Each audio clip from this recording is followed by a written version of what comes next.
نحمده ونستعينه ونستغفره ونعوذ بالله من شرور أنفسنا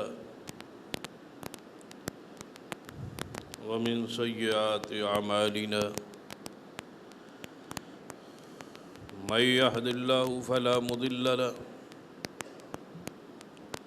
ومن يضلل فلا هادي له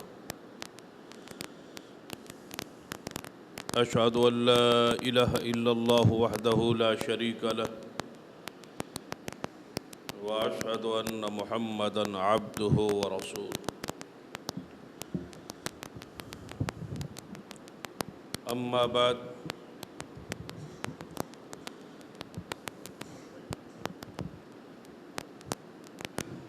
فإن خير الحديث كتاب الله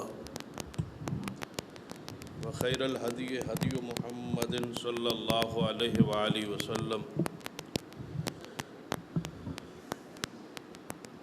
وشر الأمور محدثاتها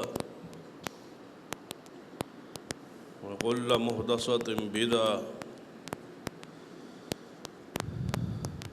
وكل بدعة ضلالة أما بعد فأعوذ بالله السميع العليم من الشيطان الرجيم من همزه ونفخه ونفثه بسم الله الرحمن الرحيم إن الذين يؤذون الله ورسوله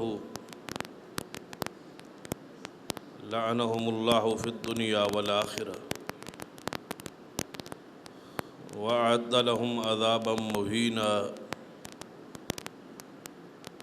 والذين يؤذون المؤمنين والمؤمنات بغير ما اكتسبوا فقد احتملوا بهتانا وإثما مبينا رب اشرح لي صدري ويسر لي أمري واحلل عقدة من لساني يفقهوا قولي رب زدني علما سبحان ربك رب العزة عما يصفون وسلام على المرسلين والحمد لله رب العالمين حضرات،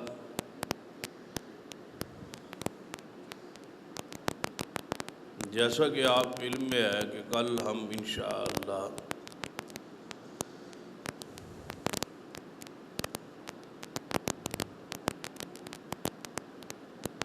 عقیدہ ختم نبوت اور ناموس صحابہ و اہل بیت دفاع کے لیے کانفرنس کرنے جا رہے ہیں۔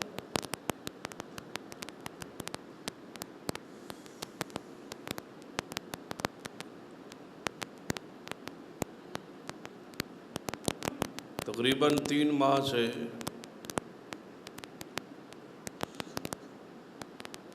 خطبات جمعہ کے موضوعات اصحاب رسول کے حوالے سے، ان کے دفاع اور عظمت کے حوالے سے جاری ہے۔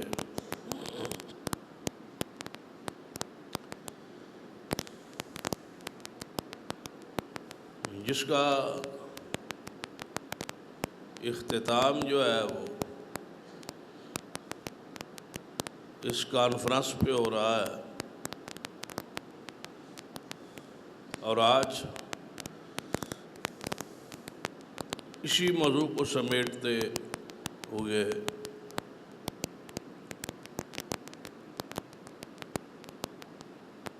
چند گزارشات ذرا غور فرمائیے۔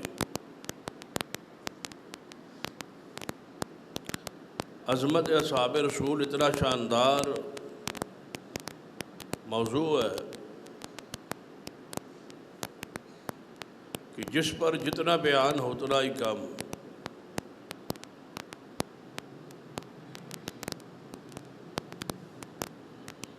اور اور اصحاب رسول کی عظمت بیان کرنا اور ان کا دفاع کرنا یہ اللہ کی سنت ہے۔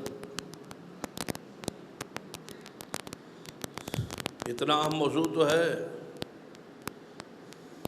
کہ جس کا ذکر اور جس کی تفصیل، جس کے دلائل اللہ تبارک و تعالیٰ نے قرآن میں نازل کی، ہر لحاظ سے، ہر پہلو سے، ہر جہت سے صحابہ کرام کی عظمت اور عزت کا دفاع اللہ نے خود قرآن میں کیا ہے۔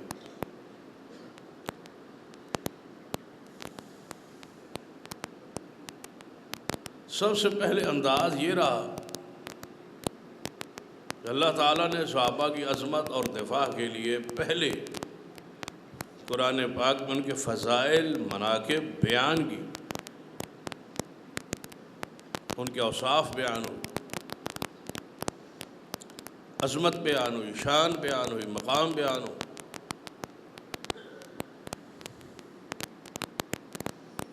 پھر صحابہ کرام رضوان اللہ علیہ مجمعین چونکہ معصوم نہیں تھے، ان سے کہیں نہ کہیں کوئی ایسا عمل سرزد ہو سکتا تھا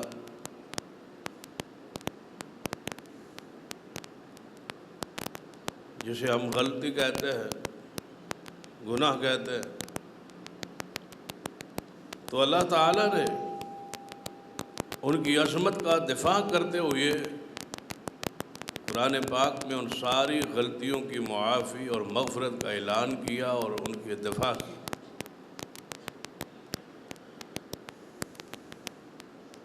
کہ اصحاب رسول مغفور ہیں، بخشے ہوئے ہیں، ہم نے ان کی خطاؤں کو، غلطیوں کو بخش دیا ہے،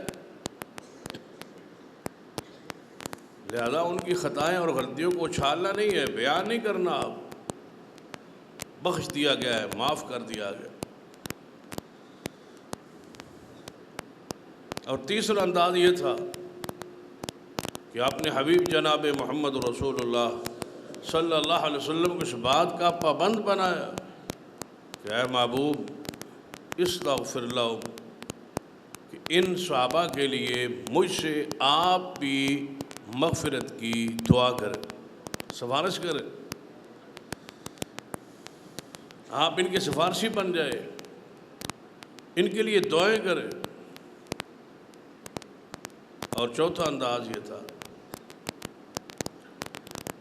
کہ صحابہ کرام رضوان اللہ علیہ مجمعین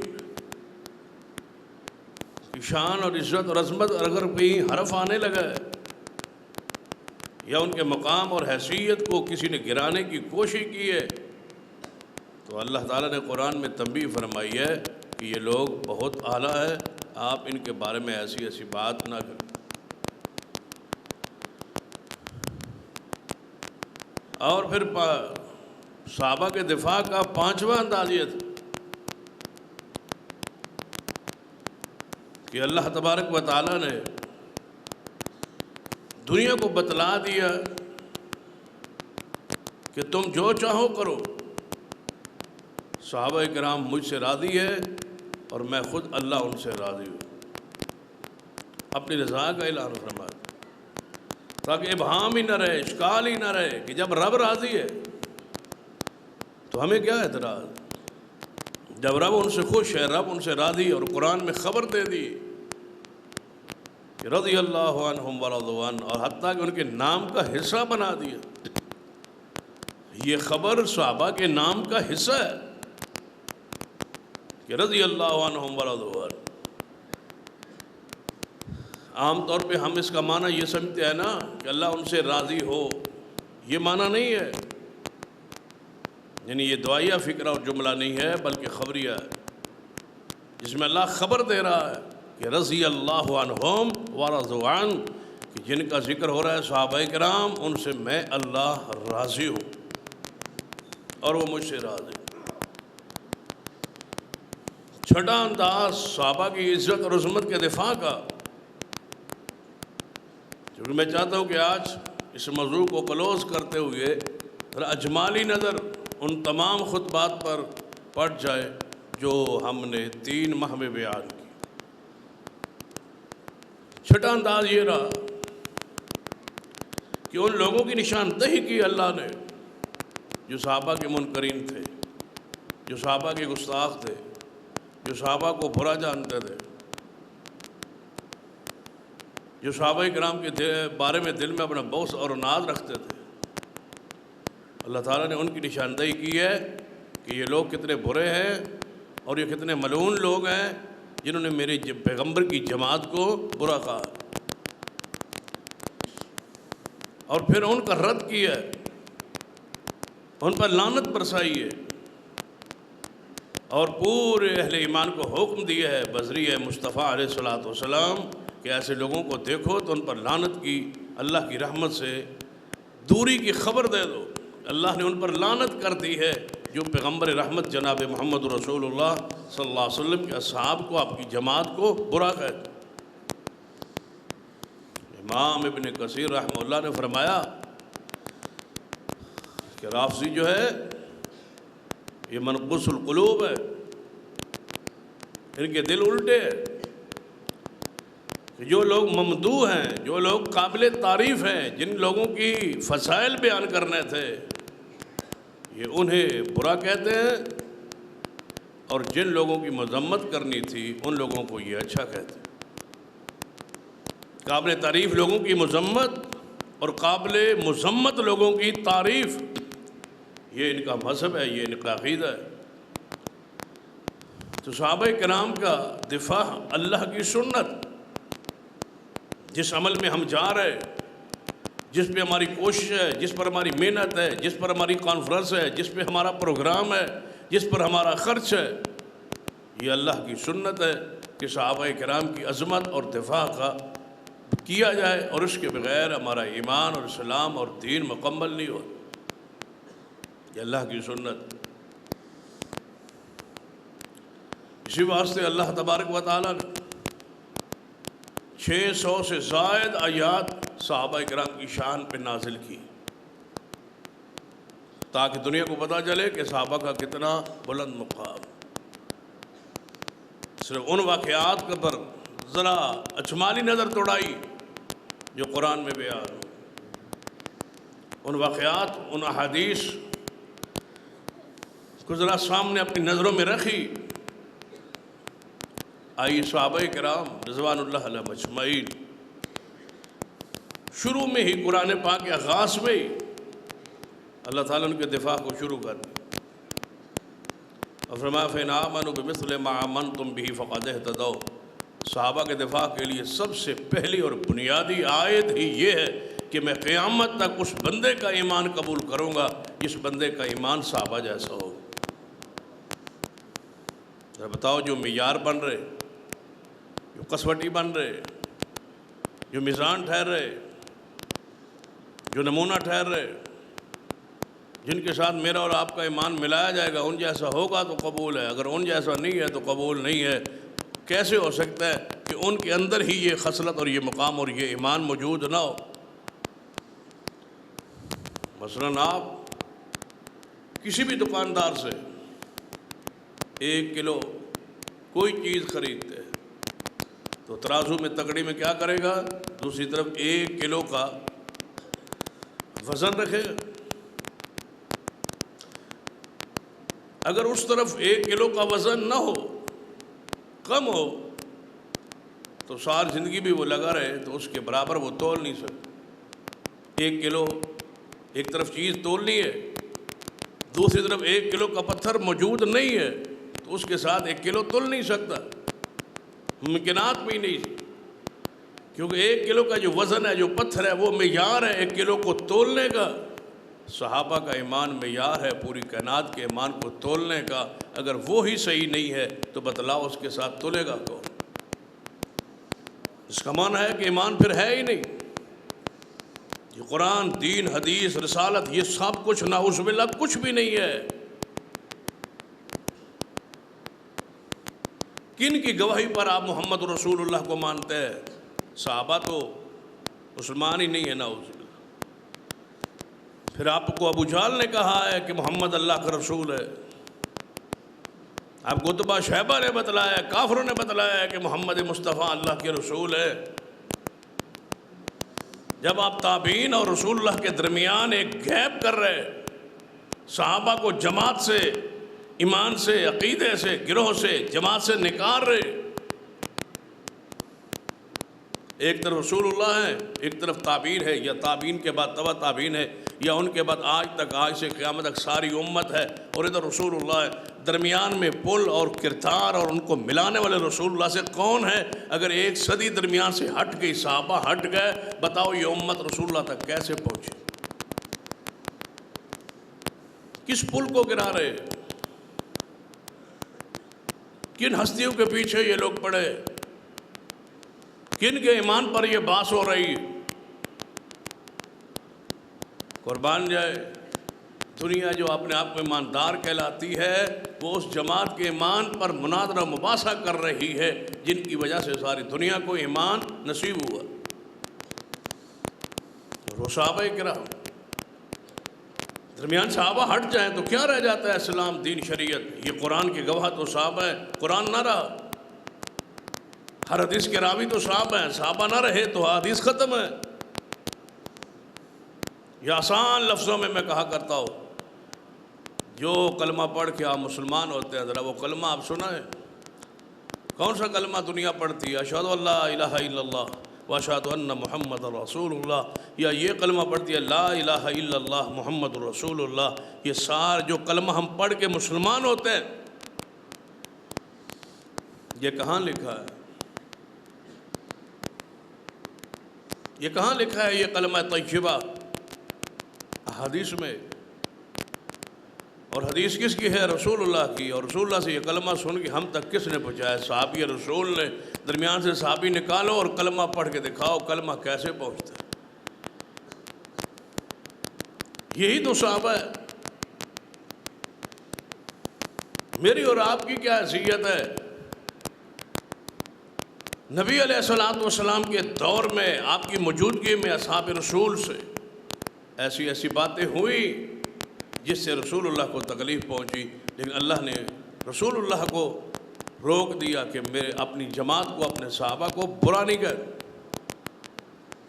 ان سے کوئی خطا غلطی ہو جائے تو میں نے معاف کر دی ہے، آپ بھی ان کے لیے معافی مانگیں، ان کے لیے استغفار کریں۔ جب رسول اللہ کو اجازت نہیں ہے، بتلاؤ بلا اور کون ہو سکتا؟ کیا وہ واقعہ قرآن میں اور حدیث میں موجود نہیں ہے کہ پیارے حبیب جناب محمد رسول اللہ صلی اللہ علیہ وسلم احد کا وہ میدان، آپ زخمی، کافر ایک درے پہ چڑھ آئے تھے، جو درہ صحابہ سے خالی ہو گیا، جس کو خالی کرنے سے رسول اللہ نے روکا تھا، منع کیا، بڑے مشہور حدیث ہے واقعہ۔ نبی علیہ السلام کا چہرہ زخمی ہو گیا، دانت مبارک ایک حصہ شہید ہوا، خون پاک نکل رہا تھا وجود پاک سے۔ تو نبی علیہ السلام اس وقت کتنے غصے اور جلال میں ہوں گے جب آپ کا چہرہ زخمی ہے، دانت شہید ہو چکا ہے، اور رسول اللہ صلی اللہ علیہ وسلم ناراضگی اور غصے اور جلال میں ہے، اس کیفیت میں ہے۔ اسی وقت جبریل آیا، اور کبھی آپ سوچے تو یہ بعد میں بھی ہو سکتا تھا، 2 دن بعد، 3 دن بعد، 4 دن بعد، ہفتہ، مہینہ گزر جانے کے بعد اللہ کہتا وہ جو معاملہ ہوا تھا وہ وقتی غصہ تھا، آپ کا جلال تھا، آپ زخمی تھے، تکلیف میں تھے، آپ نے صحابہ کرام کو ایسے ایسے کہہ دیا، ہم نے قبول فرما لیا، آج کے بعد معافی ہے؟ نہیں۔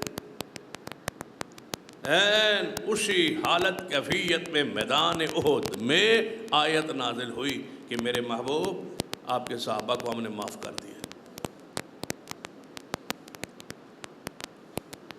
اللہ نے انہیں معاف کر دیا ہے، اور آپ سے اللہ کہہ رہا ہے کہ واعف عنہم واستغفر لہم وشاورہم فی الامر، ان کے لیے آپ بھی معافی، انہیں درگزر کریں، ان کے لیے مجھ سے دعائیں کریں، اور ان کو آئندہ اپنے مشاورت میں شامل رکھیں، اپنی حیثیت ان کی برقرار رہے، ان کو اپنے مقام سے گرانا نہیں ہے، پیچھے نہیں کرنا کہ آج کے بعد تم سے مشورہ نہیں لینا، یا تمہاری جماعتی حیثیت جو ہے وہ تنزلی کی طرف، پیچھے کی طرف گئی ہے، تم نے اتنی بڑی خطا کر دی ہے۔ فرمایا نہیں، ہم نے معاف کر دیا ہے، اور ان کے مقام کو نیچے لے جانے کا بھی آپ کو اختیار نہیں ہے۔ یہ رسول اللہ سے بات ہو رہی ہے، میری اور آپ کی کیا حیثیت؟ عام انسان کا حالت کیفیت کیا ہے؟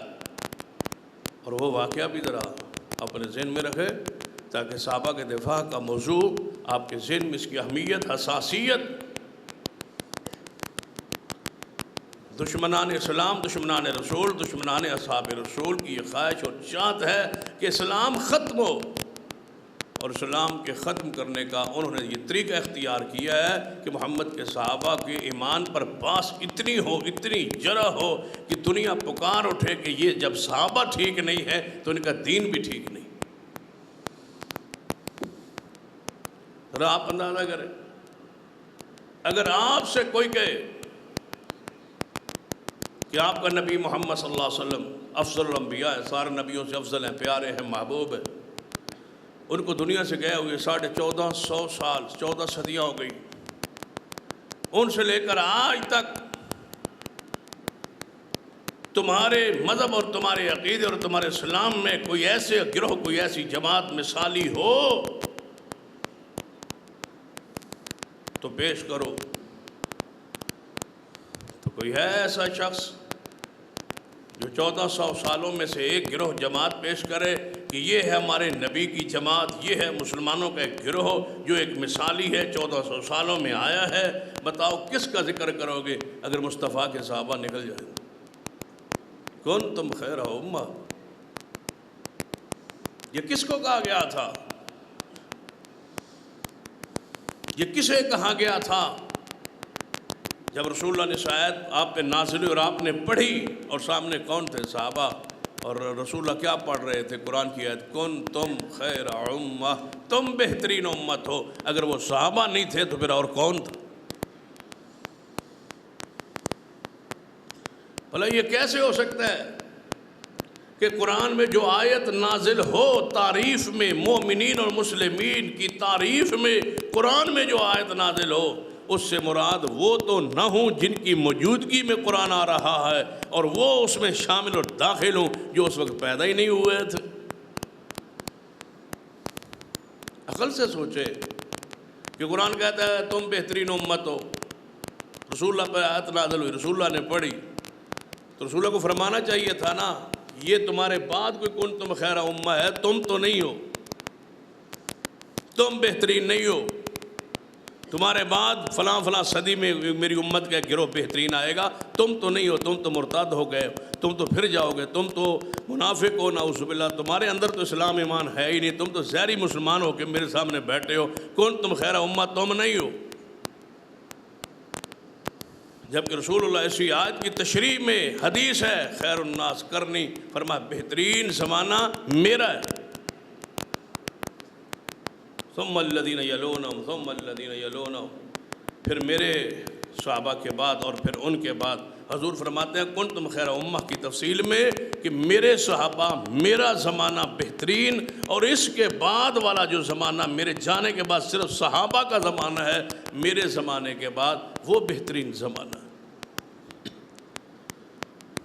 صحابہ کرام کا وہ واقعہ جو عبداللہ بن ام مکتوم سے متعلقہ ہے، اور آپ عجیب، اگر آپ غور کریں، توجہ کریں تو ایک بات آپ کے سامنے رکھنا چاہوں گا جو آپ کے دل کی صفائی اور طہارت کا ذریعہ بنے۔ واقعات موجود ہے قرآن پاک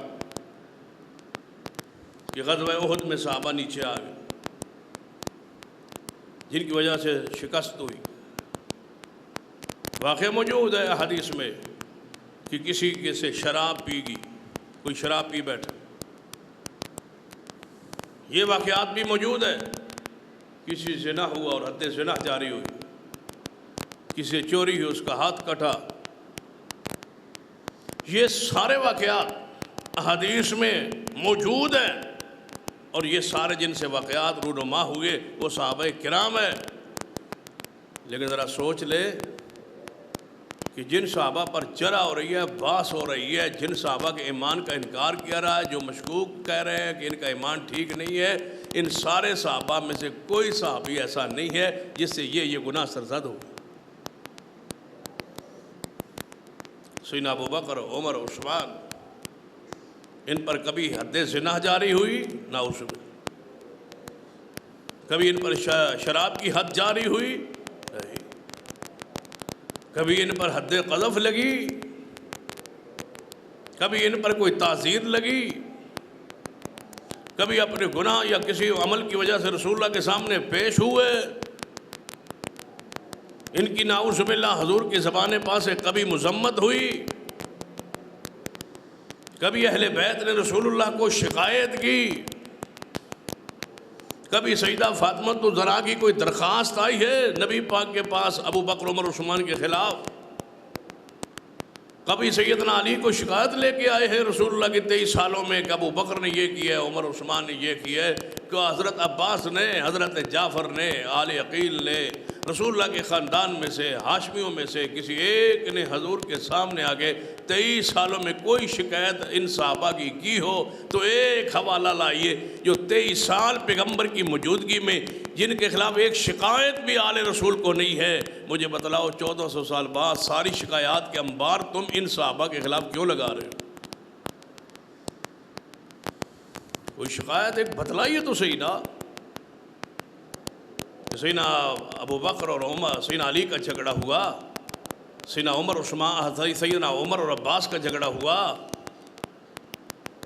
زندگی میں، حضور کی موجودگی میں، جن سے کوئی خطا ہوئی ہے وہ ان کبار صحابہ، بڑے صحابہ جن کا ذکر جاری ہے، ان میں سے تو کوئی بھی نہیں تھا۔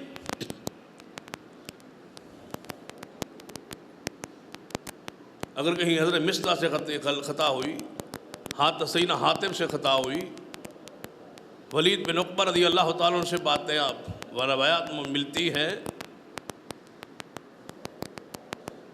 ماعز بن مالک کے بارے میں حدیث موجود ہے۔ یہ ساری روایات جن صحابہ کے بارے میں کوئی ایسی ہیں تو زیادہ سے زیادہ اگر کوئی بحث کرتا، کوئی چھیڑتا، کوئی بیان کرتا، کوئی بغض رکھتا، کوئی عناد کینہ رکھتا تو ان چند صحابہ کرام کے خلاف اکٹھے ہوتے نا کہ ان سے یہ ہوا ہے۔ لیکن جن صحابہ کرام کا تم انکاری ہو، ان سے تو کوئی خطا ہوئی نہیں،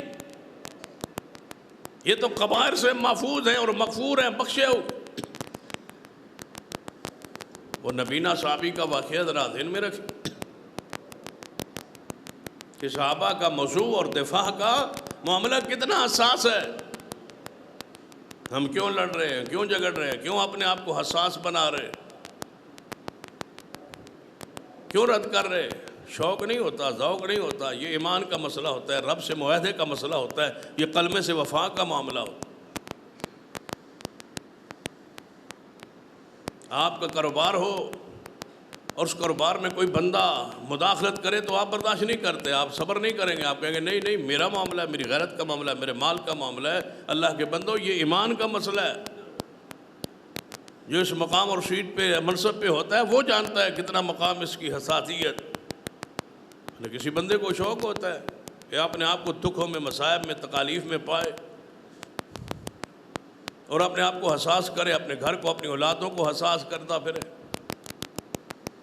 یہ ایمان کا مسئلہ ہوتا ہے، عقیدے کا مسئلہ ہوتا ہے، امیدہ ہوتا ہے، جو تنہائی میں اللہ سے کیا ہوا ہوتا ہے، وہ جو اللہ کی طرف سے رحمت اور عنایات ہوتی ہے اس کا حق ادا کرتا ہے، بندہ نمک حلالی کرتا ہے۔ اگر اس طرح نہ سمجھ آئے، اگر میری زبان سے سیدنا ابو بکر، عمر، عثمان کی شان اور مقام کے خلاف کوئی جملہ نکل جائے اور میرا عقیدہ بن جائے کہ یہ سیدنا ابو بکر، عمر، عثمان کا یہ حیثیت ہے، نعوذ باللہ میں کوئی توہین اور گستاخی کا مرتکب ہو جاؤں، تو کیا آپ اجازت دیں گے کہ اگلا جمعہ میں یہاں پڑھا دوں؟ یہ کبھی نہیں ہو سکتا۔ وجہ کیا ہے؟ اس کا مطلب ہے یہ ممبر پہ کھڑا ہونا اس وقت تک ہے جب تک صحابہ کے بارے میں زبان اور دل صاف۔ نبی علیہ السلام کی شان کے خلاف کوئی جملہ کہہ دوں تو کیا برداشت کر لو گے؟ نہیں۔ اس کا مطلب ہے یہ ممبر، یہ عزت، یہ وقار، جو کچھ ہے یہ رسول اللہ کی محبت کی وجہ سے ہے، صحابہ کی محبت کی وجہ سے۔ تو کیا اس نمک کو حلال نہ کیا جائے؟ کیا اس وفاداری کو سے محبت یا وفا نہ کی جائے؟ ویسے بندہ کوئی پاگل دیوانہ نہیں ہوتا. یہ کتنا حساس ترین موضوع ہے ہمارے ملک میں اور ہمارے ان حالات میں. لیکن آپ 3 ماہ سے تسلسل کے ساتھ کھلے الفاظ میں یہ سن رہے ہیں کہ صحابہ کا مقام کیا ہے، دشمن اصحاب رسول کی حیثیت کیا ہے. اور انشاءاللہ تا دم حیات یہ سلسلہ جاری رہے. کتنا یہ حساس موضوع ہے. چرا کرنا، باس کرنا، لعنت ڈالنا صحابہ پر، نعوذ باللہ، یہ تو بہت بڑا جرم ہے اور بڑا گناہ ہے. سرور کائنات محمد رسول اللہ صلی اللہ علیہ وسلم موجود ہے. صرف واقعے پہ بطور واقعہ غور نہیں کرنا. آپ اس موضوع کی حساسیت کے حوالے سے یہ حدیث پڑھ رہا ہو، بیان پہلے بھی کئی مرتبہ ہوئی ہے اور سنی بھی ہے آپ نے، جانتے بھی ہیں. ذرا اس حدیث پہ غور کریں کہ مشرکین مکہ اکٹھے ہو کے محمد رسول اللہ صلی اللہ علیہ وسلم کے پاس آئے اور کہنے لگے، اے محمد صلی اللہ علیہ وسلم، ہم آپ کی بات سننا چاہتے ہیں، مجلس میں آنا چاہتے ہیں، گفتگو سننا چاہتے ہیں، دلائل سننا چاہتے ہیں، آپ کے وعد و نصیحت کے لیے وقت خاص کرنا چاہتے ہیں. ہو سکتا ہے ہم سنیں اور ہم ہدایت پا جائیں، لیکن ہمارے ایک وجہ ہے کہ جب ہم آتے ہیں تو آپ کے ساتھ جو بیٹھنے والے لوگ ہیں وہ غریب ہیں، وہ مسکین ہیں، اور وہ ان کا سٹیٹس اور مقام ہمارے برابر نہیں ہے. ہم قریش اور ہم ہاشمی اور اونچے خاندان کے ہم لوگ ہیں، وہ غلام ہیں، کوئی فارس کا، کوئی کہیں کا، کوئی کہیں کا. جب ہم آئیں کوئی اعتراض نہیں، ابو بکر بیٹھا رہے، عمر بیٹھا رہے، عثمان بیٹھا رہے، یہ بیٹھے رہے، ان پر اعتراض نہیں ہے. اعتراض ہے ان چند اصحاب پر جو غلام ہیں، عام لوگ ہیں، وہ نہ بیٹھ. وہ مومن رہیں کوئی اعتراض نہیں، مسلمان رہیں کوئی اعتراض نہیں. صرف جب ہم آئیں تو وہ آپ کی مجلس سے باہر نکل جائیں تاکہ بڑے لوگ آ گئے. نبی علیہ السلام حریص تھے ایمان کے کہ دنیا ایمان لائے. اور میں اس واقعے کو، حدیث کو اس طور پہ بھی بیان کیا کرتا ہوں کہ اگر آج بھی اس دائے گزرے دور میں، اس دور میں بھی اگر کوئی بندہ، ہم کمرے میں بیٹھے ہوں، کوئی محلے کا بندہ آ کے آپ سے کہے کہ اگر یہ بندے جو ہیں ان کی موجودگی میں ذرا آنا بیٹھنا پسند نہیں کرتا، اگر یہ نہ ہوں تو میں آپ کی بات بھی سنتا ہوں اور ہو سکتا ہے اللہ تعالیٰ مجھے ہدایت دے اور آپ کے مسلک اور منہج کو میں قبول کر لوں، تو آپ خود کہیں گے کہ یار ہمارے اگر اٹھنے سے یہ بندہ ٹھیک ہوتا ہے تو کوئی بات نہیں، ہم اٹھ جاتے ہیں. یہ الگ، اس کو ٹائم دے. یہ ظاہری طور پر اتنا بڑا کوئی واقعہ نہیں ہے، کوئی اتنا بڑا کام نہیں ہے. اور پھر اس شخصیت کے لیے جن کا کام ہی ہے حریص علیکم بالمومنین، کہ دنیا ایمان لائے. حضور نے فرمایا ٹھیک ہے، تمہاری بات جو ہے نا قابل غور ہے. اگر تم اس طرح میری بات سنتے ہو، واز سنتے ہو، آتے ہو، بیٹھتے ہو، میری بات سنتے ہو، تمہاری ہدایت کا یہ ذباب ذریعہ بنتا ہے، تو میں ان چند غریب صحابہ جو آپ کہہ رہے ہیں ذرا ان کو کہہ دوں گا کہ اس وقت نہ آیا کریں. اس میں بات تو آپ نے کی، قابل غور ہے، جرا نہیں کی، کافر نہیں کہا، منافق نہیں کہا. صرف چند وہ لمحات، وہ اوقات جس وقت مشرکین آئے، قریش آئے، ان چند صحابہ نے نہیں بیٹھا. نبی علیہ السلام نے غور کا وعدہ ہی فرما رہے ہیں. عین اسی وقت سب سے جو غریب تھا عبداللہ بن ام مکتوم نبینہ تھا، وہ اپنی لاٹھی پہ ٹیک لگائے حضور کی مجلس میں داخل ہو. جو ہی داخل ہوا تو بات ہی یہ چل رہی تھی. قریش کہنے کہ بس یہی لوگ دیکھیں اب ہم بیٹھے ہیں اور یہ آ گیا، بس یہ نہ ہوں، یہ رہوں اور چند اور ہوں. تو نبی علیہ السلام کے چہرے پاک پر، ماتھے مبارک پر تیوری آئی. آپ نے اس کے آنے کے ناگوار محسوس کیا. اس واقعے پہ جتنا بھی غور کریں تمہیں صحابہ کی اس میں سے عظمت واضح آئی. کون ہے؟ محمد رسول اللہ علیہ وسلم. ماتھے مبارک پر تیوری آئی ہے کس کی؟ نبی علیہ السلام.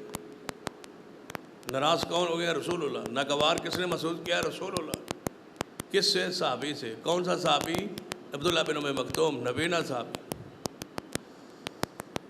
نبی علیہ السلام نے جب ناگواری کے آثار ظاہر فرمائے تو یہ کون سا اتنا مسئلہ ہے کہ اسی وقت جبریل آئے. اگر اللہ نے دفاع صحابہ کا اس موضوع کو، یہ حساس امت کے سامنے جو رکھنا تھا، کائنات کے جو سامنے رکھنا تھا، جو قانون اور ضابطہ، جو ہمارے ایمان اور اسلام کا امتحان تھا، آزمائش تھی ہماری کہ ہم کیا کرتے ہیں، اپنی اولادوں میں، اپنے گھروں میں، اپنے معاملات میں، اپنے کاروبار میں مصروف رہتے ہیں، یا صحابہ کی عزت اور عظمت کی آواز ہمیں لگتی ہے تو ہم باہر نکلتے ہیں، ہم کیا کرتے ہیں، ہمارے امتحان کا مسئلہ تھا۔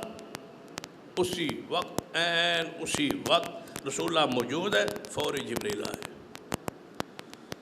فرمایا محبوب، رب کہتا ہے ماتھے پر تیوری آپ نے کیوں چڑھائی؟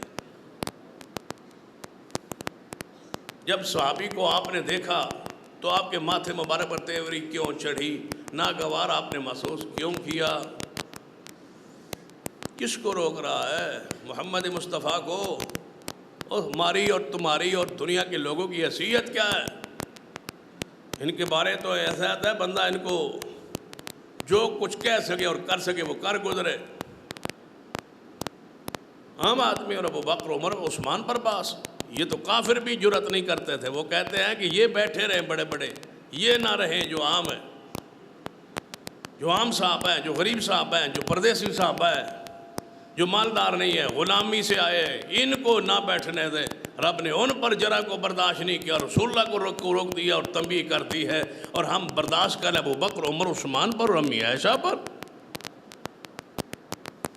فرمایا محبوب ماتھے مبارک پر تیوری کیوں آئی؟ 18 آیات نازل ہوئی۔ عبس وتولی، عبس وتولی ان جاءہ الاعمی وما يدريك لعله يزكى او يذكر فتنفعه الذكرى اما من استغنى فانت له تصدى وما عليك الا يزكى واما من جاءك يسعى وهو يخشى فانت عنه تلهى كلا انها تذكرة فمن شاء ذكره فی صحف مکرمۃ مرفوعۃ مطہرۃ بأیدی سفرۃ کرام بررہ۔ اے میرے محبوب، نبینا صحابی آپ کے سامنے آئے، آپ نے ماتھے مبارک پر تیوری کیوں چڑھائی؟ یہ سارے قریش ایمان لائیں نہ لائیں، جہنم میں جائیں، جہاں جاتے ہیں یہ جائیں، لیکن تمہارا ادنا اور عام صحابی، ادنا عام اس لیے کہ رسول اللہ کے سامنے یہ بات ہے، ہمارے لیے تو سارے ہی اعلیٰ ہیں، عام صحابی جس کو یہ کفار مشرکین کہہ رہے ہیں، اگر ان کو دیکھ کے آپ کے ماتھے پر تیوری چڑھی ہے تو محبوب سن لیجئے، ہم نے یہ برداشت نہیں کی۔ اللہ نے پوری کائنات کے سامنے رکھ دیا ہے کہ صحابہ کی گستاخی اور توہین اللہ برداشت نہیں کرتا۔ عبس وتولی ان جاءہ الاعمی، نبینا آیا ہے اور آپ کے ماتھے مبارک پر تیوری چڑھی ہے، کیوں؟ عبس وتولی ان جاءہ الاعمی، نبینا آیا ہے اور آپ کے ماتھے پاک پر تیوری چڑھی، ایسا کیوں ہوا؟ تیوری یہ ناگواری کے اثرات، گالی نہیں، نفرت نہیں، بغض نہیں۔ کس ماتھے مبارک پر؟ قد نرا تقلب وجہک فی السماء، وہ مبارک چہرہ جو آسمان کی طرف اٹھے اور اللہ قبلہ تبدیل کر دے، اس پر ماتھے پر تیوری چڑھے تو رب برداشت نہیں کرتا اور کہتا ہے کہ اجازت نہیں ہے۔ عامی آدمی کو صحابہ کرام کے بارے میں بحث کرنے کا اختیار کس نے دیا؟ صحابہ کا دفاع محمد مصطفیٰ کی سنت، اللہ کی سنت ہے۔ آپ نے اس پر کئی واقعات پر توجہ دلوانے کی میں نے کوشش، رسول اللہ صلی اللہ علیہ وسلم کی ذات کی طرف آتے ہیں، آپ کی سنت ہے کہ نبی علیہ السلام کے سامنے جب بھی کسی صحابی کے خلاف کوئی بات ہوئی ہے، رسول اللہ نے برداشت نہیں کی۔ کرنے والے صحابہ جس کے خلاف ہو رہی ہے وہ صحابی ہے تو رسول اللہ نے برداشت نہیں کی، بات ہو جاتی، اکٹھے برتن ہو تو آواز ہوتی، صحابہ کرام جب اکٹھے بیٹھتے چلتے پھرتے تھے کوئی نہ کوئی بات آپس میں ہو جاتی تھی، جو آپس میں ہوتی رسول اللہ اس کو روک فرماتے اکرموا اصحابی، میرے صحابہ کی عزت، لا تسبوا اصحابی، میرے صحابہ کے بارے میں کوئی بات نہ کہو، میرے صحابہ کی شکایت نہ کیا کرو۔ رات کو میں جب سوتا ہوں میں اپنے صحابہ کے بارے میں دل صاف لے کے سونا چاہتا ہوں۔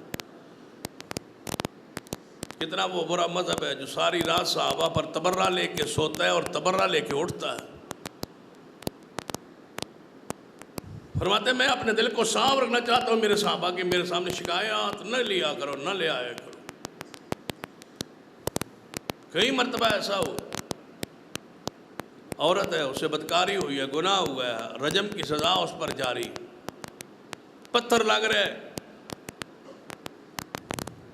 پتھر کھا مارتے مارتے صحابہ کرام میں سیدنا خالد رضی اللہ تعالیٰ بن ولید رضی اللہ تعالیٰ، سیف اللہ خالد رضی اللہ تعالیٰ پتھر مارے ہیں کس عورت کو جس سے بدکاری ہوئی، جس سے گناہ ہوا، زنا ہوا۔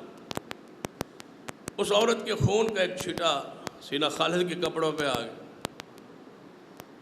عورت ہو اور اس سے گناہ ہوا ہو، لوگ اس کو پتھر مار رہے ہیں، اس کے خون کا چھٹا دوران رجم سینہ خالد کے کپڑوں پہ آ کے گرا اور کہہ لے کیسی عورت ہے، میرے کپڑے خراب کر دیے اور میرے کپڑوں پہ یہ خون آ گیا ہے۔ رسول اللہ نے سن لیا اور فرمایا خالد کیا کہہ رہے ہو، نہ کہو ایسا، نہ کہو ایسا۔ اگر اس عورت کی توبہ کو 70 بندوں پر تقسیم کر دیا جائے تو 70 کے 70 بندے جنت کے وارث بن جائیں، اور آپ اس کو ایسا کہہ رہے ہیں۔ رسول اللہ نے نہیں کہنے دیا، دفاع کیا اپنی صحابیہ کا، ایسا نہیں کہنا، روکا ہے، منع کیا۔ ایک شخص ہے جس نے شراب پی ہے، ایک مرتبہ شراب پی، پکڑا گیا، لایا گیا، 40 کوڑے لگے، چھوڑ دیا گیا، حد جو لگ گئی تو چھوڑ دی۔ کچھ عرصے بعد پھر یہی سزا، یہی گناہ، دوبارہ شراب، 4 بار اس کو بار بار جو ہے نا سزا ملی، وہ شراب پینے، پھر پی بیٹھتے۔ جب 4تھی مرتبہ اس کو کوڑے لگے گئے نا شراب پر، تو اس شخص نے کہا تجھ پر لعنت ہو، اتنی مرتبہ تو پکڑا گیا اور تجھ پر حد لگ رہی ہے، تجھ پر لعنت ہو۔ رسول اللہ نے سن کے فرمایا لعنت نہ کہو، میں محمد گواہی دیتا ہوں یہ اللہ سے بھی محبت کرتا ہے، میں محمد سے بھی محبت کرتا، اس کو برا نہ کہو۔ پہلی مرتبہ اس نے شراب پی ہے، کوڑے لگ گئے ہیں، وہ غلطی معاف ہے، کفارہ ہے۔ کفارے کا معنی کیا ہے؟ وہ مٹ گیا گناہ، وہ ختم ہو گیا گناہ۔ ایک بندے نے قسم توڑ دی، کفارہ دے دیا تو بات ختم ہو گئی، اس پر بات پرس نہیں ہوگی۔ ایک بندے نے کسی پر تہمت لگائی، اس پر 80 کوڑے برس گئے، حد قذف، وہ خطا معاف ہے۔ ایک بندے نے قتل کیا، جواب میں اس کو بدلے میں قصاص کے طور پہ قتل کیا گیا، وہ گناہ اس کا معاف ہے۔ ایک بندے نے زہار کیا، اپنی بیوی کو ماں سے تشبیہ دے دی، کفارہ ادا کر دیا گیا، وہ معاف ہے۔ ایک بندے نے حالت روزہ میں بیوی کے قریب چلا گیا، اس نے 60 روزے رکھ کے کفارہ دیا، وہ گناہ معاف ہے۔ کفارہ کا معنی نہیں مٹانا ہے، ختم کرنا ہے، مٹ گیا وہ گناہ، ختم ہو گیا وہ گناہ۔ فرمایا وہ گناہ اس سے ہوتا رہا، شراب وہ پیتا رہا، حد اس پر لگتی رہی، وہ مٹ گیا، تم لعنت کیوں کرتے ہو؟ میں محمد گواہی دیتا ہوں اس کے دل کے اندر کی جو گواہی ہے وہ یہ ہے کہ یہ اللہ سے بھی محبت کرتا ہے، مصطفیٰ سے بھی محبت کرتا۔ صحابہ کا دفاع رسول اللہ کی سنت ہے۔ باقی ایک شخص آیا، صحابہ میں یہ روایت موجود ہے، کہتا ہے یا رسول اللہ صلی اللہ علیہ وسلم میرا چاچا جو ہے نا وہ تو بدر میں شریک تھا، بدری تھا، صحابی تھا، بدری تھا، آج کل وہ منافقوں جیسی باتیں کرتا ہے اور منافق ہو گیا ہے، اسلام سے پھرا ہوا ہے۔ نبی علیہ السلام نے فرمایا کچھ نہ کہہ، اپنے چاچا کے بارے کچھ نہ کہہ، وہ بدری ہے۔ یا رسول اللہ وہ تو منافق ہو گیا ہے۔ فرمایا منافق ہو گیا ہوگا لیکن سن لے ان قریب وہ اسلام میں آئے گا اور اللہ اس کی غلطیوں کو مٹا کے اس کو جنت کا وارث بنائے گا، کیونکہ اللہ نے وعدہ کیا ہے کہ بدریوں پر اللہ راضی ہے، ان کے گناہ معاف۔ صحابہ کرام کا معاملہ عام بندوں جیسا معاملہ نہیں ہے کہ ان کی توہین اور گستاخی کو برداشت کر لیا جائے۔ قرآن پاک نے کیا فرمایا؟ ان الذین یؤذون اللہ ورسولہ، جو لوگ اللہ کو تکلیف دیتے ہیں اور محمد مصطفیٰ کو تکلیف دیتے ہیں، لعنہم اللہ فی الدنیا والآخرہ، ان پر دنیا اور آخرت میں لعنت ہے جو رسول اللہ کو تکلیف دیتے ہیں۔ رسول اللہ کو تکلیف کس بات سے ہوتی ہے؟ میرے تمہارے محبوب جناب محمد صلی اللہ علیہ وسلم نے ممبر مبارک پر چڑھے اور خطبہ ارشاد فرمایا میرے صحابہ، آج مجھے عائشہ کے بارے میں تکلیف دی گئی ہے، میری بیوی عائشہ کو برا کہا جا رہا ہے، مدینہ میں مجھے تکلیف دی جا رہی ہے میرے اہل بیت کے بارے میں۔ اس حدیث بخاری سے ثابت ہوتا ہے جو پیغمبر کی بیویوں کو برا کہتا ہے وہ رسول اللہ کو تکلیف پہنچتی ہے۔ آپ ذرا سوچیں، ہماری بہن بیٹی بیوی کے بارے میں کوئی سر بازار کوئی بات کرے اور آپ گزرتے ہوئے سن لیں تو دل میں کچھ تکلیف تھوڑی سی ہوگی نا۔ وہ تکلیف میری اور آپ کی ہے، اور جب رسول اللہ گزرتے ہو وہ تکلیف رسول اللہ کی۔ اور اس پر وہ ذرا حدیث رکھے نا کہ نبی علیہ السلام فرمایا یہ چھپکلی جو ہے اس کو مارو۔ یا رسول اللہ کیوں؟ اس کی وجہ کیا ہے، علت کیا ہے؟ فرمایا جب یہ ابراہیم علیہ السلام آگ میں تھے نا تو یہ پھونک مارتی تھی آگ، حالانکہ اس کے پھونک مارنے سے آگ بڑی نہیں، لیکن کیڑے کی نیت اور فطرت میں یہ داخل تھی کہ میں نبی کو تکلیف پہنچاؤں۔ وہ کیڑا واجب القتل ہے جو نبی کو تکلیف دینے کا ارادہ کرے چاہے دے نہ سکے۔ اور سب سے بڑی تکلیف یہ ہے کہ رسول اللہ کسی صحابی کو برا کہہ کے حضور کو تکلیف دی جائے۔ فرمایا میرے اہل بیت کے بارے میں مجھے تکلیف دی جا رہی ہے، میری عائشہ کے بارے میں یہ بات کہہ کہ مجھے تکلیف دی جا رہی ہے، تو قرآن کی آیت پڑھ رہا ہوں کہ جو شخص اللہ اور اس کے رسول کو تکلیف دیتا ہے لعنہ اللہ فی الدنیا والآخرہ، دنیا اور آخرت میں اس پر لعنت، اور لعنتیں برس رہی ہیں، آپ دیکھ رہے ہیں۔ اصل ہم سوچتے نہیں ہیں نا، ہم مصروف ہیں کاروباری معاملات میں، ہمیں کوئی فکر نہیں ہے اسلام کی، دین کی، شریعت کی۔ اگر سوچتے ہوتے تو ہمیں نظر آتا کہ ان پر لعنتیں برس رہی ہیں جو اصحاب رسول کی گستاخ و توہین کرنے والے ہیں، ان کی عادات، ان کی فطرت، ان کی حالت کیفیت قرآن میں موجود ہے۔ میں نے قرآن پاک کو اس رنگ میں ذرا دیکھا ہے تو 25 کے قریب منافقین کی جو علامتیں ہیں وہ قرآن میں بیان ہیں۔ کیونکہ منافق وہ ہوتا ہے جو اوپر سے تو کلمہ پڑھے اندر اسلام ایمان نہ ہو، اعتقادی منافق۔ ایک تو ہوتا ہے عملی نفاق، وعدہ توڑ دیا، جھوٹ بولا، یہ عملی ہے۔ ایک ہے اعتقادی نفاق کہ دل میں رسول اللہ پر ایمان ہی نہ ہو، یقین ہی نہ ہو، صحابہ پر ایمان ہی نہ ہو، یقین ہی نہ ہو، یہ اعتقادی منافقت، یہ ہے وہ جہنم کے نیچے والے گڑھے میں لوگ۔ جو شمار جو گنتی میں نے کی ہے اس کے مطابق 25 کے قریب منافقین کی علامتیں قرآن پاک میں موجود ہیں۔ پھر غور کریں، 25 کے قریب علامات منافقین قرآن پاک میں موجود ہے، جن کو میں نے شمار کیا ہے، گنا ہے، اور پھر شمار کر کے گن کے ساری علامتیں میں نے توجہ کر کے اس پہ غور کیا ہے کہ رافضیوں میں کون کون سی علامتیں ہیں۔ تو جو مجھے سمجھ آئی ہے 25 کی 25 منافقوں کی علامتیں ساری کی ساری اس گروہ میں موجود ہیں۔ معمولی کوئی برا گروہ ہے جس کو نظر انداز کر دیا جائے اور جس کا ذکر ہی نہ ہو۔ ہمارے جیتے جی تو ایسا نہیں ہو سکتا۔ صحابہ کرام کی تعریف و توصیف جاری رہے گی اور ان منافقین کا رد ہوتا رہے گا جنہوں نے اصحاب رسول کو دکھ دیے۔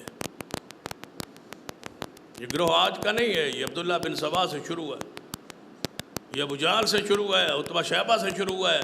وہ جویں رسول اللہ کے ساتھ کے خلاف تھے اسی طرح یہ صحابہ کے منکر تھے، اس وقت سے لے کر آج۔ نبی علیہ السلام نشاندہی کر دی تھی کہ جو عثمان کے رضی اللہ عنہ کے خلاف گروہ نکلے گا، آپ نے فرمایا تھا وہ منافق ہو، ان کے دل میں ایمان نہیں ہوگا۔ تو یہ وہی دھڑا ہے، وہی گروہ ہے جو چلا ہے مختلف روپوں میں، مختلف انداز میں۔ اس وقت اور انداز تھا، آج اور انداز ہے۔ اب ان کے اصول، مذہب کے اصول، ضابطے سارے طے ہو گئے، ایک گروہ کی شکل اختیار کر گیا ہے۔ یہ وہی علامتیں پڑھ کے دیکھ، وہ 25 علامات کا اگر میں 2-3 خطبات کو وہ تقاضا کرتے تو یہ چند ایک کتاب کے سامنے رکھ دیتا ہوں تاکہ تھوڑی پڑتال آسان ہو جائے۔ میتھ کا سوال کرتے ہیں نا تو پھر پیچھے اساتذہ سمجھاتے ہیں، میں پڑتال کر کے تمہیں وہیں پتہ چل جائے گا جواب سے کہ میرا سوال ٹھیک ہے یا غلط۔ قرآن پاک کی یہ اگر آپ علامات پڑھ لیں تو اب خود تمہارا ضمیر یہ کہے گا کہ یہ علامات کس گروہ میں موجود۔ وہ علامات پڑھ۔ روزہ اس وقت یہودی بھی رکھتے تھے اور مسلمان بھی رکھتے تھے، آج بھی یہودی رکھتے ہیں، مسلمان بھی رکھتے ہیں، لیکن یہودیوں اور مسلمانوں کے روزے میں فرق افطاری کے وقت ہوتا تھا۔ مسلمان افطاری جلدی کرتے تھے، یہودی کہتے تھے کہ نہیں، تھوڑا سا ستارے نظر آ لیں 10 منٹ ٹھہر کے روزہ کھول لیں، اندھیرا تھوڑا سا چھا جائے پھر ہم روزہ کھولیں۔ مسلمانوں کے لیے حکم تھا کہ جو ہی سورج غروب ہو آپ نماز جلدی، بہتر رہو گے، حق پر رہو گے، خیر پر رہو گے، کہ افطاری جلدی کرو، تاخیر نہ کرو۔ یہودی کہتے تھے کہ تاخیر کر دیں۔ تلاش کریں یہ علامت کہاں موجود ہے۔ وہ سحری جلدی بند کرتے تھے، کھانا بند جلدی کرتے تھے سحری یہودی۔ مسلمان فرمایا لیٹ، سحری میں تاخیر کرو۔ یہودی جلدی کرتے ہیں، تم تاخیر کرو۔ وہی سلسلہ آج تک جاری ہے۔ 10 منٹ پہلے روزہ بند کر دیں گے اور 10 منٹ بعد کھولیں۔ یہ کن کی علامات؟ قرآن پاک پڑھی، شروع میں ہی منافقوں کی یہ علامت بیان کی گئی ہے کہ یہ صحابہ کو نہیں مانتے۔ یہ منافقوں کی پہلی علامت قرآن میں ہے۔ قرآن پاک کے الفاظ میں وَإِذَا قِيلَ لَهُمْ آمِنُوا كَمَا آمَنَ النَّاسُ وَإِذَا قِيلَ لَهُمْ آمِنُوا كَمَا آمَنَ النَّاسُ قَالُوا أَنُؤْمِنُ كَمَا آمَنَ السُّفَهَاءُ۔ جب انہیں کہا جاتا ہے ایمان لاؤ جیسے یہ صحابہ ایمان لائے تو کہتے ہیں یہ تو بے وقوف ہے، ہم کیوں لائیں ایمان؟ ہم ان بے وقوفوں جیسا ایمان لائے۔ وہ کون تھا؟ وہ کون سا گروہ ہے جس کی یہ پہلی علامت ہی یہ ہے کہ وہ صحابہ کو بے وقوف کہتے ہیں، صفی کہتے ہیں، صفا کہتے ہیں، بے وقوف کہتے ہیں۔ گویا یہ پہلی علامت ان میں بدرجہ اتم آج بھی موجود ہے۔ وَمِنَ النَّاسِ مَن يَقُولُ آمَنَّا بِاللَّهِ وَبِالْيَوْمِ الْآخِرِ وَمَا هُمْ بِمُؤْمِنِينَ۔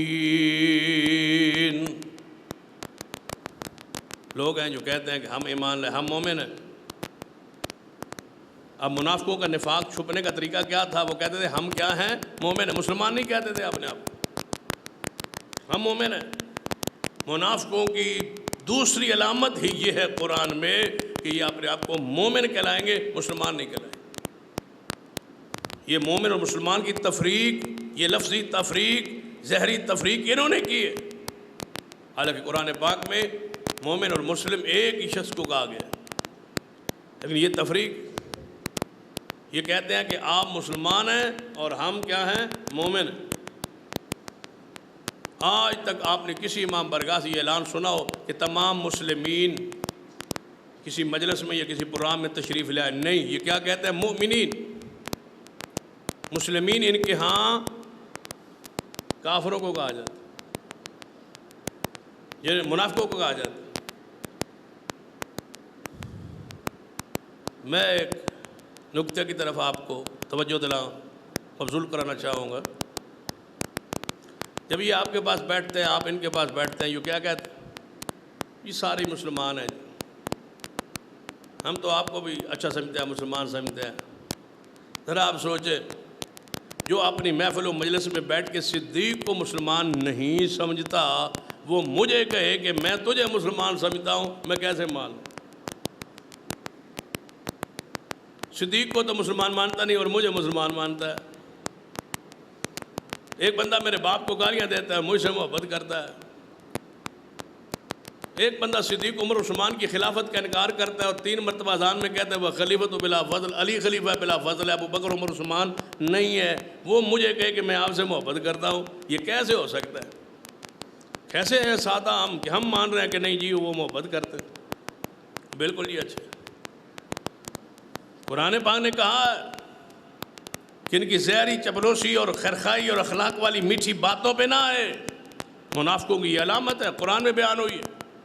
وَمِنَ النَّاسِ مَن يُعْجِبُكَ قَوْلُهُ فِي الْحَيَاةِ الدُّنْيَا، دنیا کی زندگی میں جب یہ دنیا میں آپ کو ملیں گے، بیٹھیں گے آپ کے ساتھ، تو ان کی باتیں آپ کو عجیب بدترین بڑی میٹھی باتیں کرتے ہیں، بڑا اخلاق کہتے ہیں، بڑے اخلاق سے، بڑے پیار سے، ساڑھا تو اخلاق ہی کوئی نہیں۔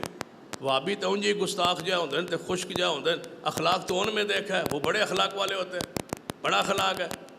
ہمارے مسلمانوں کو اخلاق 2 گروہ میں نظر آیا، یا رافضیوں میں آتا ہے یا مرزائیوں میں آتا ہے۔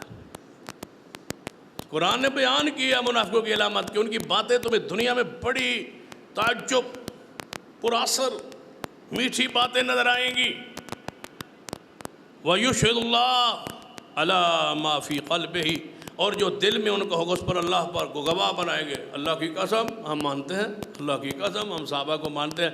اللہ فرماتا ہے وَهُوَ أَلَدُّ الْخِصَامِ، میں اللہ آسمان سے گواہی دیتا ہوں کہ بدترین یہ برے اخلاق کے مالک ہے جن کا دل اور ہے اور زبان پہ اور ہے۔ الد الخصام، یہ جھگڑالو ہیں، بدخلق ہیں، بد مزاج ہے، لیکن بد مزاجی تمہارے سامنے یہ زہر نہیں کرتے۔ ان علامات کو ذرا پڑھ کے دیکھیں، قرآن کو ذرا اس روپ میں پڑھیں، اس انداز میں پڑھیں۔ ہم نے لفظی ترجمہ پڑھ کے آگے نکل جاتے ہیں اور سمجھتے ہیں کہ پتہ نہیں یہ کن کا ذکر ہو رہا ہے۔ یہ قرآن قیامت تک کے لیے ہے، منافق قیامت تک کے لیے، کفر قیامت تک کے لیے۔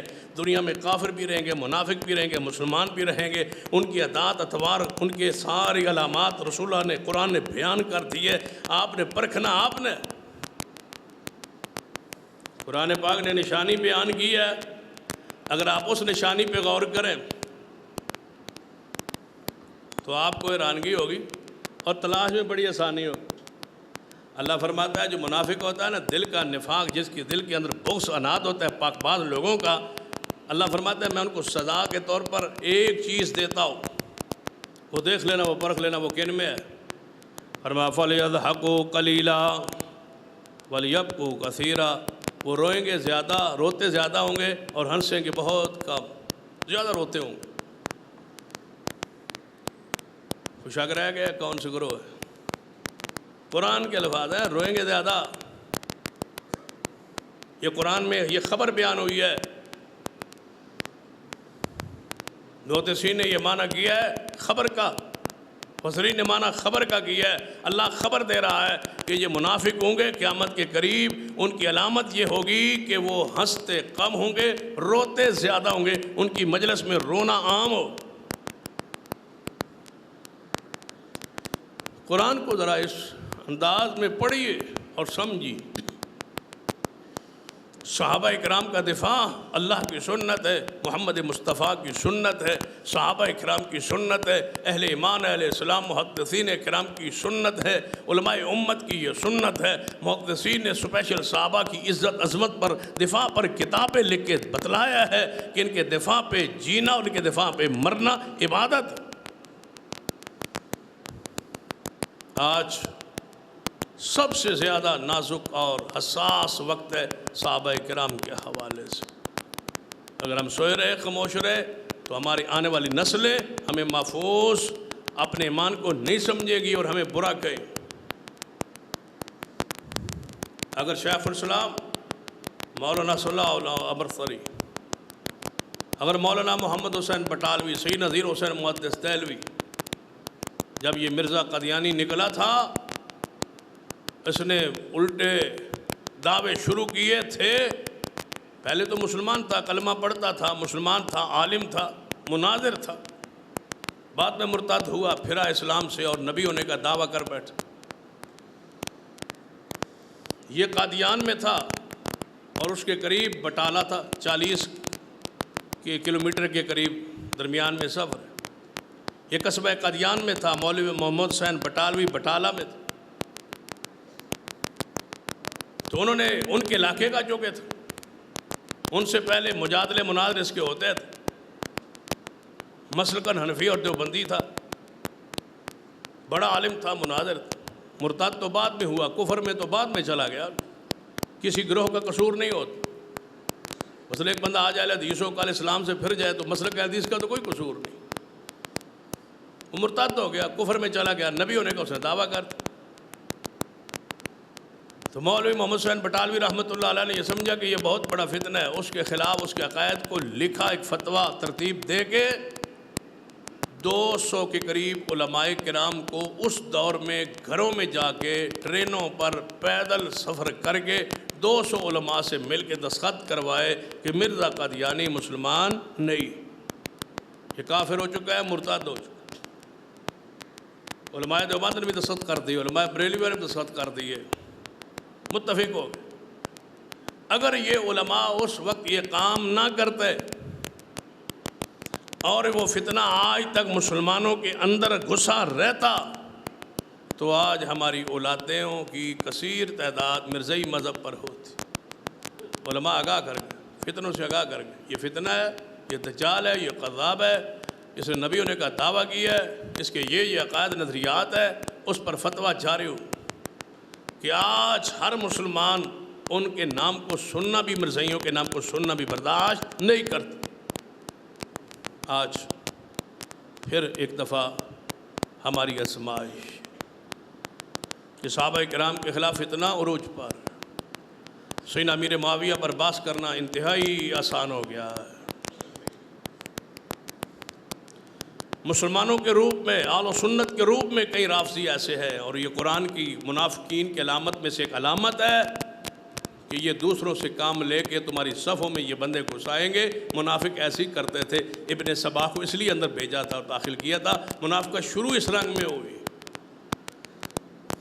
عبداللہ بن ابی اندر ہی رہا تھا اور جہاد کے لیے باہر نکلتا تھا، جب باہر جا کے 700 بندے لے کے پیچھے پلٹ آتا تھا تو جس لشکر کے 1000 2000 کا لشکر ہو 700 بندے واپس آ جائیں تو باقیوں کے جذبات کس طرح تکلیف پہنچتی ہے کہ ہم تو اتنے نکلے تھے اور اتنے رہ گئے، باقی تو چلے گئے۔ منافقوں کی عادت، علامات، اگر یہی روش رہی تو آنے والی نسل سیدنا امیر معاویہ رضی اللہ تعالیٰ عنہ کا نام سننا برداشت نہیں کرے گی۔ اللہ ایسا وقت نہ لائے۔ آج وقت ہے کالجوں یونیورسٹیوں کے وہ طلباء جو سیدنا امیر معاویہ کے بارے میں، سیدنا عثمان کے بارے میں صاف ان کا دماغ نہیں رہا، متاثر ہے کئی سکالروں سے، انہیں میں اس پیغام کے ذریعے، اس خطبے کے ذریعے پیغام دینا چاہوں گا کہ خطبہ پوری دنیا میں لائیو جا رہا ہے۔ سیدنا امیر معاویہ رضی اللہ تعالیٰ کے بارے میں کوئی بھی تمہارا ابہام اشکال ہو، جہاں بھی آپ کہیں ہم آنے کے لیے تیار ہیں، اور امیر معاویہ کے دفاع کے لیے تیار ہیں، اپنے اعتراض کو پیش کریں، ہم انشاءاللہ ان کانٹوں کو چن چن کے جلا دیں گے جو امیر معاویہ کی شان کو مجروح کرتے ہیں، ایک ایک اعتراض پر۔ لیکن خدا را اس راستے پر نہ چلنا، یہ گمراہی کا راستہ ہے، یہ نجات کا راستہ نہیں ہے۔ نجات کا راستہ صحابہ کا راستہ ہے۔ یہ مرکز جامع امام بخاری اس میں ایک خاص کردار رکھتا ہے، اور انشاءاللہ اس پر رہیں گے کہ ہم ایک ایک صحابی کی عزت عظمت کا دفاع انشاءاللہ کریں گے۔ اس سے اگلی بات کہ صحابہ کرام کا یہ دفاع اس وقت فرض تھا تو شروع سے ہی فرض، آج زیادہ حساس۔ اگر آپ چاہتے ہیں آپ کی اولادیں آپ کے گلے نہ پڑیں، اگر چاہتی ہیں آپ کی اولادیں آپ کے گریبان نہ پکڑے، اگر آپ چاہتی ہیں کہ آپ کی اولادیں ابو سفیان اور امیر معاویہ کے نام سے نفرت نہ کرے، اگر آپ چاہتے ہیں کہ صحابہ کرام کی محبت جس طرح اہل سنت میں ہے اسی طرح جاری رہے، آج جاگنے کے اٹھنے کا آواز بلند کرنے کا وقت ہے کہ سارے صحابہ بخشے ہوئے لوگ ہیں، کسی ایک صحابی پر جرح کرنا حرام ہے۔ اگر یہ راستہ نہ روکا گیا تو نوجوان تباہ ہو جائے۔ ہم عبادت سمجھتے ہیں، اس عبادت کا ایک حصہ، ایک انداز اور طریقہ ہے کہ ہم نے انشاءاللہ ایک یہ قانون پاس کروانا ہے، کیونکہ کل ہمارا جلسہ ہو رہا ہے حضرت صحابہ کے حوالے سے، اور یہ بھی ہو سکتا ہے کہ وہاں میری تقریر تو نہ ہو تو میں آج ہی اپنی کر لیتا ہوں، کیونکہ ساری جنسیہ اور ساری حکومت اس پر بضد ہے کہ اس کی تقریر نہیں ہونی چاہیے جلسے میں، باقی سب کی ہو جائے، اس کی نہیں ہونی چاہیے۔ تو بہرحال یہ تو کل حالات بتلائیں گے، لیکن آج آپ سے یہ کہنا چاہوں گا کہ صحابہ کرام کا قانون، عظمت کا، دفاع کا انشاءاللہ یہ بن کے رہے گا۔ اس کے لیے یہ کانفرنس ہے، مرکزی جمعیت اہل حدیث پنجاب نے پورے ملک میں یہ کانفرنسوں کا سلسلہ شروع کیا، جس کا آغاز یہ ڈویژن شروع ہوتا ہے۔ کہ انشاءاللہ ہم یہ چاہتے ہیں، ہماری خواہش ہے کہ صحابہ کی عظمت کا، ناموس کا، اہل بیت کی عظمت کا، ناموس کا قانون بن جائے کہ کسی شخص کو ان کی توہین کرنے کی جرت نہ ہو، جو کرے اس پر سزا کا تعین ہو جائے۔ قانون میں لکھا جائے کہ ابو بکر، عمر، عثمان، علی کی محبت امت پر فرض ہے، ایک ایک صحابی پر کی محبت، عقیدت ان سے فرض ہے، ان کے خلاف بولنا جرم ہے، تاکہ ان کی ناموس محفوظ ہو جائے۔ جس طرح مرزائیوں کا مسئلہ ہمارے اکابرین نے حل کروایا، سارے مکاتب فکر کے علماء نے مل کے حل کروایا، آج بھی اہل سنہ پر ذمہ داری ہے۔ اگر قیامت والے جواب نہیں دے پاؤ گے، جب صدیق پوچھے گا کہ مجھے کافر کہا گیا، تم نے کیا کہا، کیا کیا تم نے؟ جب امی عائشہ رضی اللہ تعالیٰ عنہ آپ سے سوال کریں گی کہ مجھے کون سا الزام ہے جو مجھ پہ نہیں لگایا گیا، تم کیا کرتے رہے؟ مال، دولت، پیسہ، عزت، سب کچھ صحابہ کی عزت اور عظمت اور ناموس پر قربان ہے، اور انشاءاللہ جانوں پہ کھیل کے یہ اپنا فریضہ ادا کریں گے انشاءاللہ۔ آپ سے گزارش ہے کہ کل کی رات آپ میں سے بالخصوص مقام حیات کے دوستوں سے یہ گزارش کروں گا کہ کل اس طرح سمجھے کہ آپ کا گھر بیٹھنا جائز نہیں ہے، آپ نے ساری رات صحابہ کے لیے وقف کرنی ہے۔ آپ کے گھروں میں جتنے افراد مرتضرات ہیں باہر نکلیں، کاروبار بند کر دیں، مصروفیات ترک کر دیں، رات کی نیند کو قربان کر دیں، اور کوئی شخص اپنے گھروں میں نہ رہے۔ آپ شہر کی سب سے بڑی جماعت ہے، اللہ کے فضل و کرم سے آپ نے اپنی غیرت اور عزت کا مظاہرہ کرے، آپ نے اس کانفرنس میں سب سے بڑا کردار ادا کیا ہے، رابطے کے لحاظ سے، خرچ کے لحاظ سے آپ نے جرت مند کردار ادا کیا ہے۔ اس پر میں اپنے دوستوں کو سلام پیش کرتا ہوں، اور امید رکھتا ہوں کہ کل انشاءاللہ کوئی اہل و سنہ، کوئی اہل الحدیث، کوئی اس جماعت سے متعلق شخص کل اپنے گھر میں نہیں رہے گا۔ ہم صحابہ کی عزت کے لیے کل انشاءاللہ رات قربان کریں گے انشاءاللہ، سبھی دوستوں سے بغیر کسی سنا کے۔ یہ نہ ہو کہ پرسوں میں کسی دوست کو ملوں اور پوچھوں کہ آپ کانفرنس کیسی ہوئی، تو آپ کہیں میں تو جا ہی نہیں سکا۔ یہ نہ جا سکنے والی بات ناقابل برداشت ہوگی۔ صدیق اور عمر عثمان کی عظمت اور ناموس کو یہ پہرےداری کی ضرورت، اور آپ ہم سوئے رہے، یہ نہیں ہو سکتا۔ آپ نے یہ کال کی رات قربان کرنی ہے، اور انشاءاللہ یہ جلسہ ہوگا، انشاءاللہ پروگرام ہوگا۔ ڈویژن بر سے جو ہے وہ سینکڑوں بسیں جو ہے وہ قافلے انشاءاللہ تیار ہو چکے ہیں، اور یہ آل الحدیث کا ڈویژن کی سطح پر تاریخ ساز جلسہ ہوگا انشاءاللہ۔ افرادی قوت کا مظاہرہ ہوگا، علماء کرام کے بیانات ہوں گے، قائد محترم حضرت علامہ پروفیسر ساج میر صاحب اور حضرت علامہ ابتسام علیہ ظہیر صاحب، حافظ عبدالقریم صاحب، ناظم اعلیٰ مرکزیہ پاکستان، اسی طرح ہمارے مرکزی خطبہ اور ہماری پنجاب کی قیادت علامہ عبدالرشید حجازی صاحب، اور حضرت مولانا محمد نعیم بٹ صاحب، حضرت مولانا یونس آزاد صاحب، اور حضرت مولانا قاری بنیامین عابد صاحب، حافظ یوسف پتھروری صاحب، قاری محمد حنیف ربانی صاحب اور انشاءاللہ دیگر سید عتیق الرحمن شاہ صاحب محمدی، یہ علماء کرام، یہ قائدین اعظام، ان کے تفصیلی انشاءاللہ اور تاریخ ساز جلسہ سے تاریخ ساز خطابات ہوں گے۔ مجھے امید ہے کہ آپ تشریف لائیں گے اور صحابہ کی عظمت میں اپنا حصہ قدموں کے ذریعے، اخلاق کے ذریعے، وقت کے ذریعے ڈالیں گے، اور دعا کروں گا کہ اللہ اس محبت کے بدلے، اس رات کے قربان کرنے کے بدلے اللہ تجھے قیامت والے صدیق عمر کا ساتھ دے۔ سیدنا انس بن مالک فرمایا کرتے تھے کہ میں رسول اللہ سے محبت کرتا ہوں، میں ابو بکر عمر سے محبت کرتا ہوں، اور مجھے امید ہے کہ اللہ تعالیٰ میرا حشر انہی سے کا ساتھ کر دے گا۔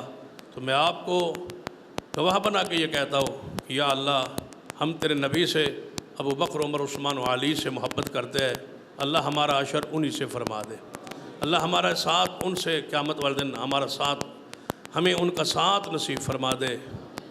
اور کیونکہ یہ پوری دنیا میں آواز جا رہی ہے، اس لحاظ سے ان تمام دوستوں کو جہاں تک میری یہ آواز پہنچے، ان سے اسپیشل گزارش کروں گا کہ کل آپ جہاں جہاں پر بھی ہے اس کانفرنس کو کامیاب کرنے کے لیے آپ سرگودا کا رخ کریں، یہاں پہنچیں تاکہ یہ تاریخ ساز اجتماع ہو۔ اللہ مجھے اور آپ کو توفیق دے۔ اقول قولی ھذا واستغفر اللہ لی ولکم ولسائر المسلمین۔